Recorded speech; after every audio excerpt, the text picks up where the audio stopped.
Bienvenue sur Com3Com, une production du blog wowcomcebo.fr. Aujourd'hui, on va parler d'un exercice assez spécifique en communication. Euh, Comment on fait pour présenter une idée ou un projet, ou même soi-même, très très vite, mais de façon marquante. L'image qui vient souvent, c'est celle du trajet en ascenseur. Ah oui, le fameux elevator pitch. C'est une image parlante, c'est vrai. En gros, l'idée, c'est de pouvoir résumer l'essentiel de son projet, de son idée, en très peu de temps, quoi. Moins d'une minute souvent. Le but, c'est vraiment d'accrocher l'intérêt, que ce soit pour un investisseur, un futur client, un recruteur, peu importe. D'accord. Mais alors, comment on s'y prend? Je veux dire, par où on commence pour construire ça? Parce que parler vite, ça suffit pas, j'imagine. Non, justement. Mais la toute première étape, je dirais, c'est d'avoir les idées claires sur son propre objectif. Qu'est-ce que je veux obtenir avec ça? C'est quoi le message que je veux faire passer? Et aussi, qu'est-ce qui me différencie? Qu'est-ce qui fait que mon idée est unique ou intéressante? Si on n'est pas au clair là-dessus, on risque de partir dans tous les sens. D'accord, donc définir l'objectif, le message clé, ce qui nous rend différents, avant même de penser à la phrase d'accroche, c'est ça? C'est la base, oui. Ensuite, bien sûr, il faut capter l'attention. Tout de suite. Voilà.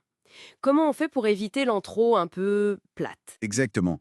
Il faut une accroche qui sorte un peu de l'ordinaire. Ça peut être une question un peu, qui intrigue, ou alors un chiffre qui surprend, une toute petite anecdote peut-être, quelque chose qui fait que la personne en face se dit «Ah, tiens», et qu'elle écoute vraiment la suite.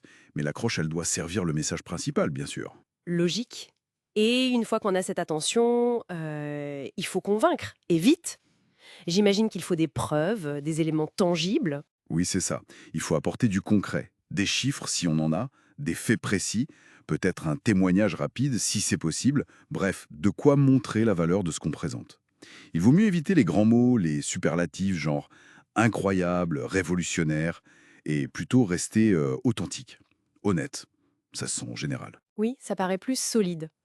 Et tout ça, ça demande de l'entraînement, j'imagine. On peut pas juste improviser son pitch comme ça le jour J. Ah ben non, idéalement non. La pratique, c'est vraiment important.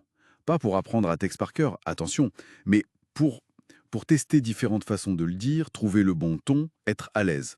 On peut s'entraîner tout seul, à voix haute, même s'enregistrer, pour voir ce que ça donne. Oui, se réécouter pour corriger les tics ou les longueurs. C'est une bonne idée. Tout à fait. L'aisance vient avec la répétition. Ça aide à voir ce qui marche le mieux, ce qui est le plus percutant. Et on voit bien comment ça marche avec des exemples connus, non? Si on prend Blablacar, par exemple. Leur pitch, en gros, c'est le covoiturage facile, économique et sympa. On comprend tout de suite. Exactement. C'est un bon exemple parce qu'il combine plusieurs aspects. L'économie, le côté social et même l'écologie.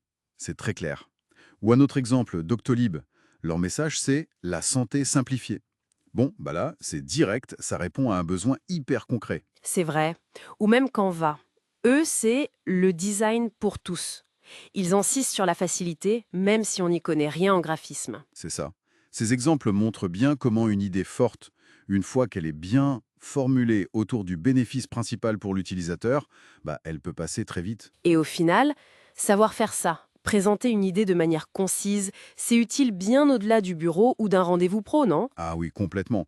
C'est une compétence de communication qui sert tout le temps en fait, dans plein de situations. Ça force à clarifier sa propre pensée, à aller à l'essentiel. C'est un bon exercice intellectuel même. Et ça amène peut-être une dernière question pour réfléchir. Au-delà des mots précis qu'on va choisir pour ces quelques secondes, qu'est-ce qu'on veut vraiment laisser comme trace? Quelle est l'image, l'impression unique qu'on souhaite laisser à l'autre? Rendez-vous au prochain épisode.